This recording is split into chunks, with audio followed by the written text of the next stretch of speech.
ABC. New York erased a 20-point deficit in both Game 1 and Game 2 to beat the Celtics in Boston. They now head back home for a potential 3-0 series lead against the reigning champs. This is the first time the Knicks are leading a series 2-0 while winning both games on the road, since the 1999 playoffs. Teams that go up 2-0 in a best-of-7 series have gone on to win the series 92% of the time. However, in 7 of the last 8 completed postseasons, at least one team has won a series after trailing 2-0. All right, Jay Will, let's begin with you. Is Game 3 a must-win for the New York Knickerbockers?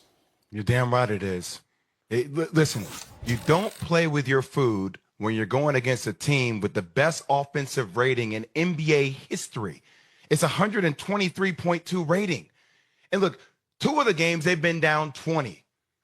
I'm going to be in the building on Saturday. This building is going to be electric. MSG is going to be off the charts. What do you do when somebody's down?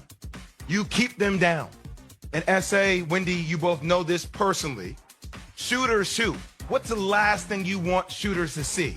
The ball go in the net.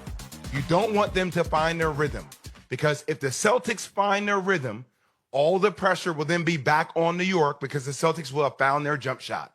And if they shoot anywhere better, don't let them shoot in the 40s from the three-point line, because that momentum, and by the way, they're a better team on the road than they are at home.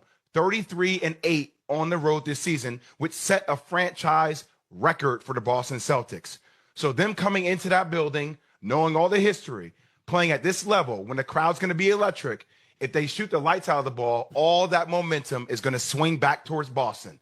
And we've seen it before in playoffs back in the past. So I think New York, if they're down, keep them down, keep your foot on their neck.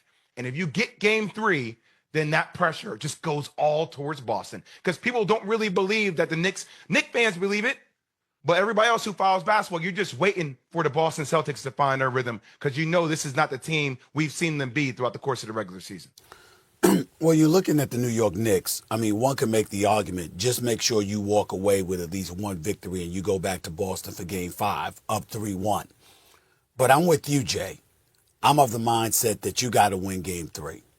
And the reason why is because what you don't want to do is walk into Game 4 with Boston believing, all right, we got one. We're back on track.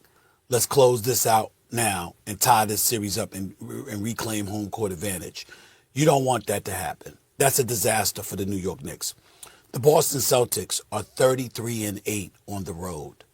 They've played better on the road than they've played at home. The New York Knicks are undefeated on the road this year in the postseason, but they're 1-2 at Madison Square Garden.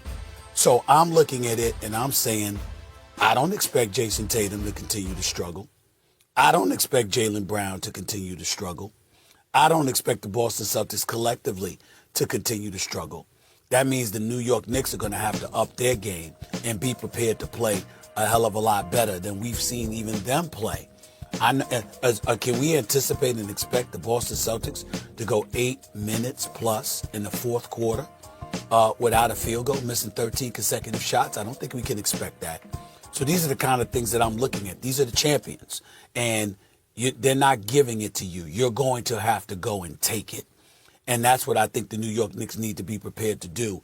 And it starts by treating Game 3 with the urgency that it deserves, which is why I was happy that Karl Anthony Towns spent time in Boston in the locker room reminding them he's been here before. Minnesota was up 2-0 last year on Denver after winning the first 2 games in Denver and almost lost the damn series. It took them Game 7 because Denver came storming back.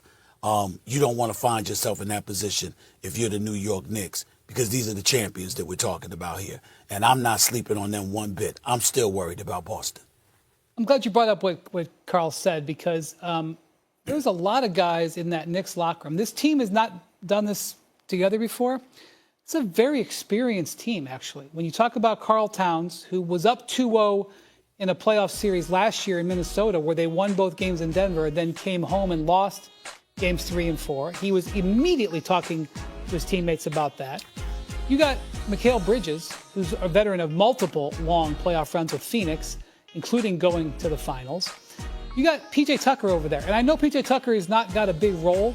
PJ Tucker's got a big voice. This is a champion. There's a guy in there with a ring. You got OG Anunoby, who's not an outspoken, be a vocal leader, but certainly leads by example. There's a lot of guys in that Celtics locker room who can have a calming force. In the Knicks locker room, I don't think you're going to see the Knicks come out with any sort of belief that this is not going to be very difficult. I think everybody on that roster will say that. It's a very unusual series. I've never quite seen anything like it. I'm having a difficult time analyzing it, to be honest with you, because conventional wisdom and conventional operation of the games have gone out. Conventionally, analytically, the Celtics should be 2-0 up. And even if you allow for one game sort of going to the classic playoff variance, it's very hard to explain how both games played out in that exact fashion. The idea that the Knicks have only led for about 10% of the time but are 2-0, it's an unusual situation. The intangible is the Knicks' confidence. That confidence that the Knicks have late in games, even when they're behind, has been the X factor. So conventionally, I would say that if a team is up 2-0 coming home for Game 3, that they're up 2 breaks, and that Game 3 isn't a must-win game. You're not coming into this game thinking you got to play Jalen Brunson 45 minutes. You're not coming into this game saying you're playing 7 guys and that's it. But I understand why you're saying it. Number one, if the Knicks win Game 3, historically, conventionally, it's over because you never see anybody's never come back from 3-0. So that's big. But I think because this is so much riding on the edge, where the difference between Boston being up 2, even though I know Boston's played awful, the difference between them being up 2-0 and being down 2-0 is very, very thin. And so putting them down 0-3 with giving the Knicks, because the difference in this series has been confidence, just from a confidence standpoint, I can see why you can create this case. Michael Wilbon said earlier today, the winner of Game 3 will win the series. I sat back in my chair. Do the fingers. Because I was like, is that true? Because a lot of times I've covered series where I've felt that. Typically, I feel it in Game 4s and Game 5s. When one team is up 2-1 or it's 2-2. That's when you kind of feel like whoever wins this game wins it. I'm not sure I've ever been involved with a series where a series has been 2-0 and I've said whoever wins Game 3 wins the series. But I think Wilbon's instinct might be onto something here. It depends on how it goes. But conventional thinking is getting me nowhere here.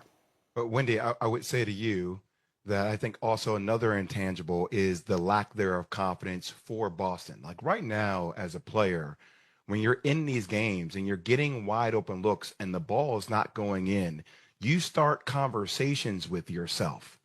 You are no longer just playing with freedom. Jason Tatum and Jaylen Brown are at their best when they're playing free. They're not thinking, they're reacting, right? And a lot of those habits are able to kick into different gears. So when you're having conversations with yourself, and think about it, we saw that with Jason Tatum. Like that drive against Mitchell Robinson, when he's going left, that's an easy stick your right foot in the ground, step back to your left. That's a jumper. That's a shot he would have taken before. But because he's thinking so much, and because of the way Game 1 went, he's no longer reading and